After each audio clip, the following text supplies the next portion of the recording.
pueden traerse un poco de moloco, mis drugos, porque el día de hoy vamos a hablar de La Naranja Mecánica de Anthony Burgess, publicado en 1962. Salud. Hola, ¿cómo están? Bienvenidos otra vez al canal y el día de hoy, pues sí, vamos a hablar de este libro que es La Naranja Mecánica, que lo leí desde julio y como les he contado en Instagram, aquí estoy un poquito intimidada de hablarles de este libro el día de hoy. De hecho, yo dije que yo iba a empezar este video diciendo, es una obra maestra. Y chao.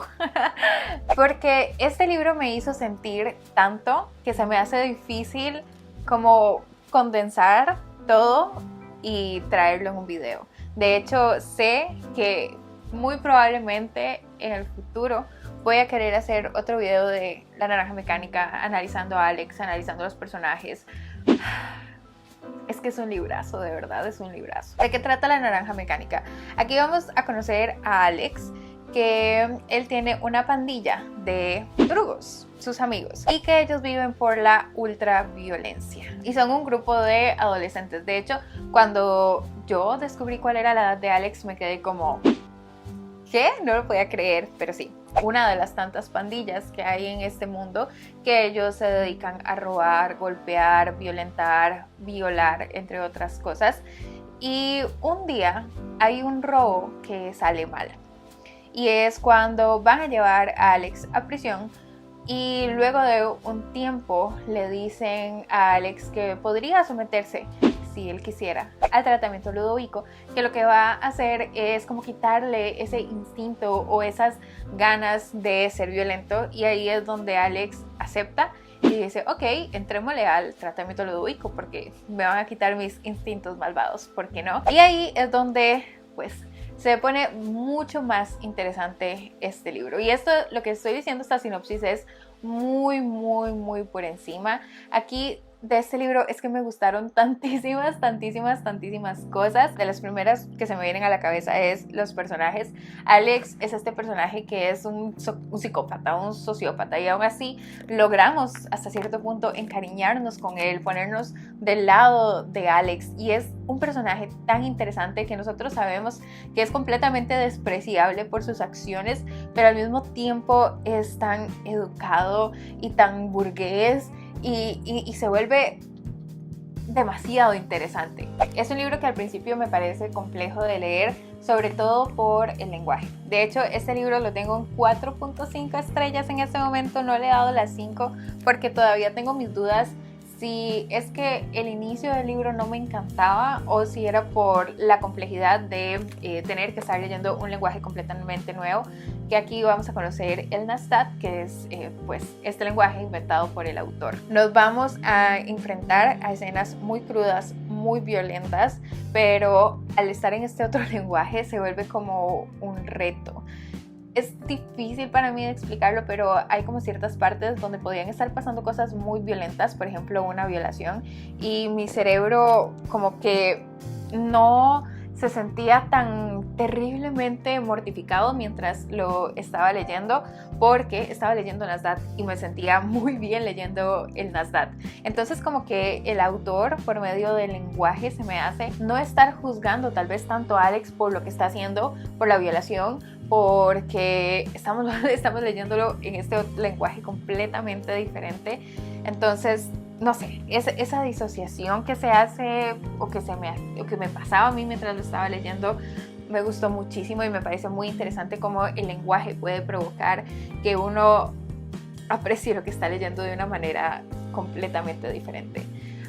Otra cosa que creo que fue de lo que más disfruté de este libro es la experiencia a la hora de ver lo que es bueno y lo que es malo, el bien y el mal, esta dicotomía, por decirlo de alguna forma, y cómo el autor nos recalca una y otra vez la importancia del libre albedrío. ¿Quién es bueno? ¿Es buena la persona que elige hacer el bien? ¿Es buena la persona que no le queda otra opción más que hacer el bien? ¿Qué pasa si pierdo la capacidad de decidir? ¿Soy buena? ¿Soy mala? ¿Soy mala en potencia? ¿Simplemente no puedo elegir? ¿Dónde está el bien? ¿Dónde radica el bien? ¿Dónde radica el mal? ¿En yo escoger el mal o no tener otra opción más que el mal.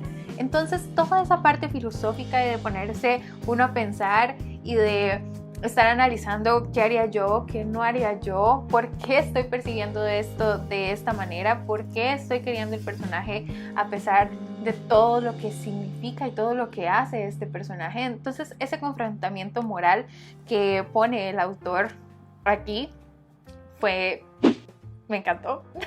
Y también que el autor nos pone una y otra vez que sí existe el bien y existe el mal y que yo puedo escoger cualquiera de los dos, o ese sería el ideal, mi libre albedrío, poder escoger, pero hacerme responsable de las consecuencias. También otra cosa que me gusta mucho es que estamos en una sociedad distópica, sí, pero al inicio, por lo menos a mí me costaba mucho entender cómo estaba funcionando esta sociedad distópica, porque es algo completamente diferente. Cuando he leído 1984, Un Mundo Feliz, Los Juegos del Hambre, tenemos muy claro hasta cierto punto qué es lo que está haciendo el gobierno, como que este gobierno es malo. En 1984 nos están vigilando, tenemos las telepantallas, los ministerios. En Un Mundo Feliz sabemos que los están regulando por medio del placer. Los Juegos del Hambre es súper evidente qué es lo que está haciendo el gobierno, pero aquí toda la primera parte es como: estoy en una sociedad distópica, cómo está funcionando esta sociedad distópica, no es algo que me queda realmente claro. Y conforme va avanzando es cuando vemos que tal vez el autor no está enfocado en mostrarnos así fácilmente, simplemente cómo es esta sociedad distópica, sino más bien cómo es que ellos controlan a la gente. No, es como la ejecución, y sobre todo cuando ya entramos en el tema del tratamiento ludópico, que es algo que hace el gobierno, experimentar con las personas, quitar la posibilidad de elegir, pero de una manera técnica, a través de un tratamiento que uno mismo dice: ¿qué tan malo sería quitarle a las personas criminales esas ansias de hacer daño o hacer maldad? ¿Qué pasa si yo pudiera arreglar científicamente a través de la ciencia a las personas? No se escucha tan mal, pero en realidad qué tan malo es.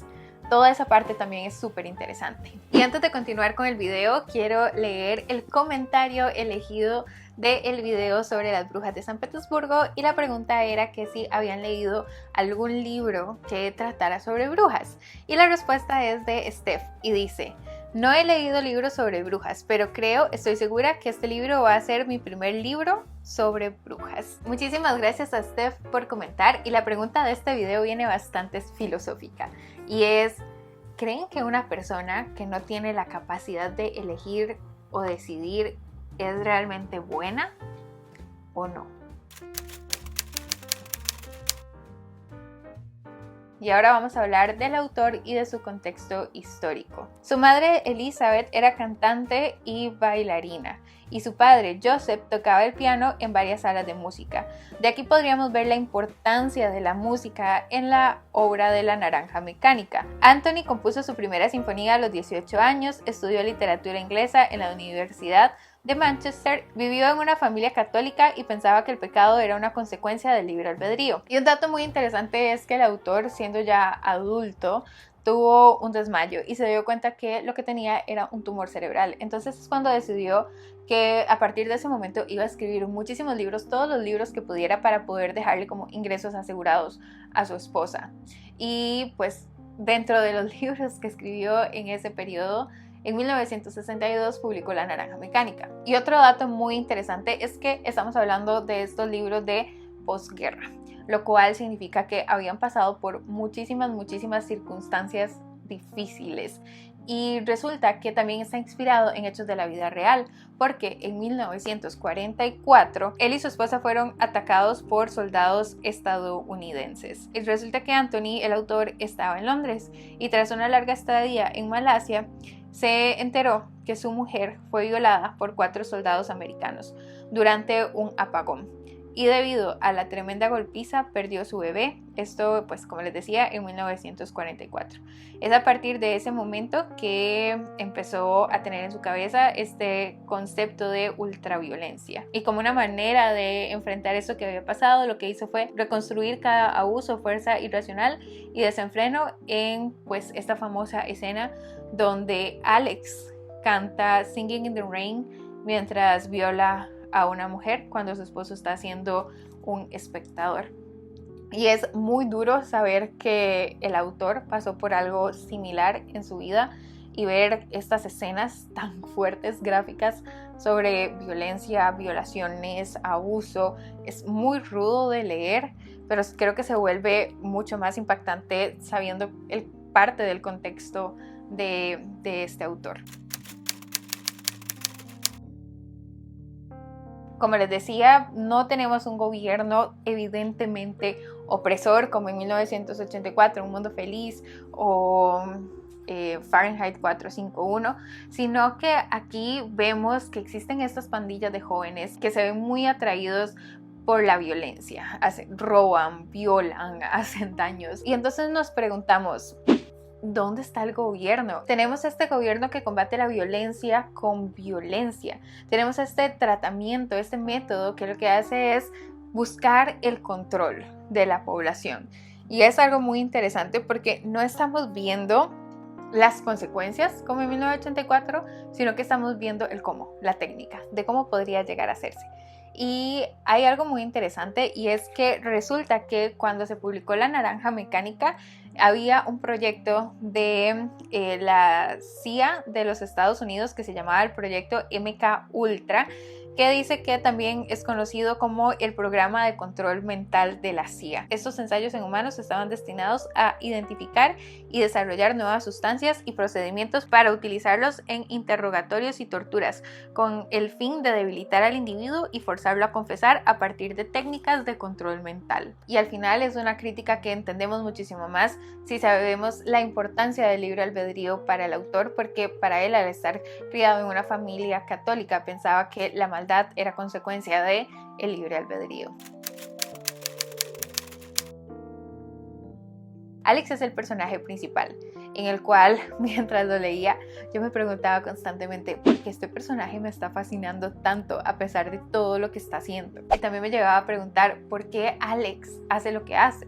¿Será que él actúa de esta forma como un producto, como una consecuencia de lo que hace el gobierno? Aparte que con él teníamos toda esta fascinación de tener como estas dos partes, donde es un personaje supremamente agresivo, súper agresivo, pero al mismo tiempo es súper culto y le gusta cierto tipo de música y le gusta la belleza de las palabras. Y buscando información de análisis del personaje encontré lo siguiente, que esta parte del disfrute del lenguaje es el yo, que el yo corresponde al estrato de la actividad consciente, representa lo más significativo de la personalidad, como que era la parte esencial de Alex, ese disfrute del lenguaje, pero también tenía el amor a la belleza y eso podría representar el ello. El ello fue considerado por Freud como la parte de la actividad mental que no llegaba a la conciencia y que era un ámbito mucho más extenso que el del yo. Y que esta naturaleza agresiva la podríamos ver como el superyo. El superyo obra como conciencia moral, reprime o domina al yo por encima del que está situado. Y aquí podríamos ver ese lado salvaje que no se restringe, que disfruta de la violencia y del sexo. Y esto como consecuencia de que Alex siempre ha estado expuesto a la violencia.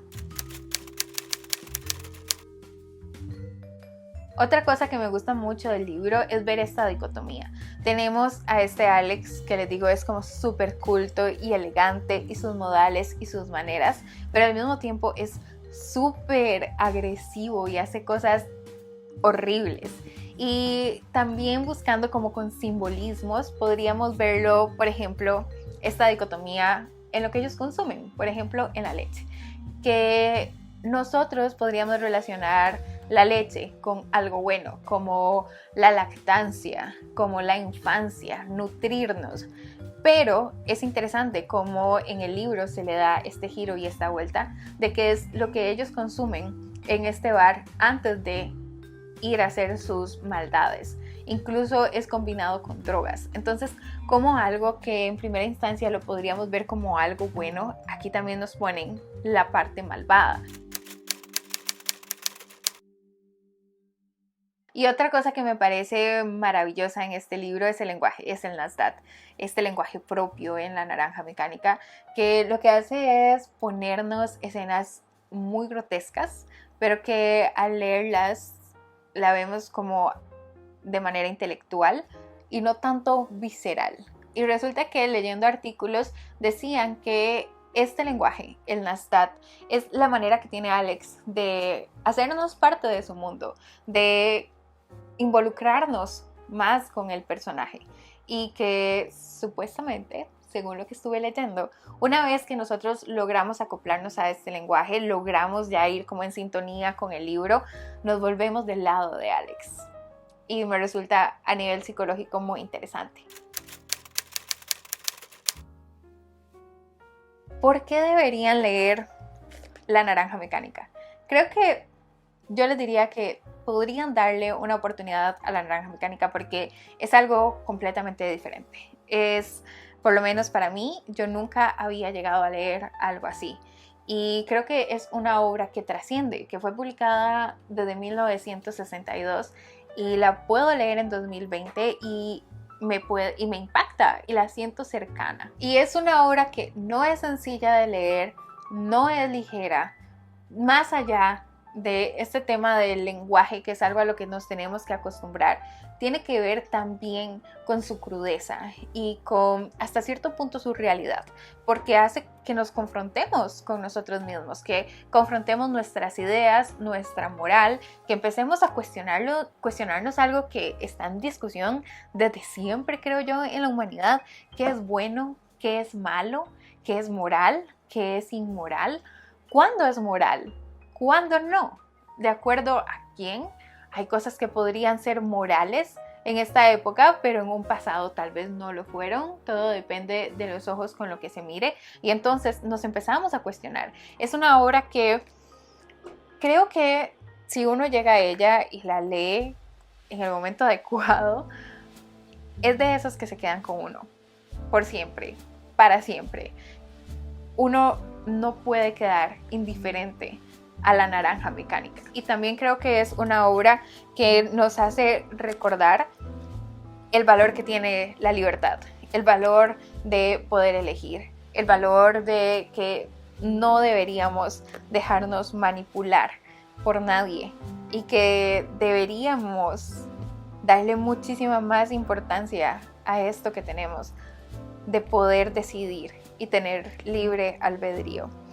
Y esto es todo lo que les quería compartir de La Naranja Mecánica.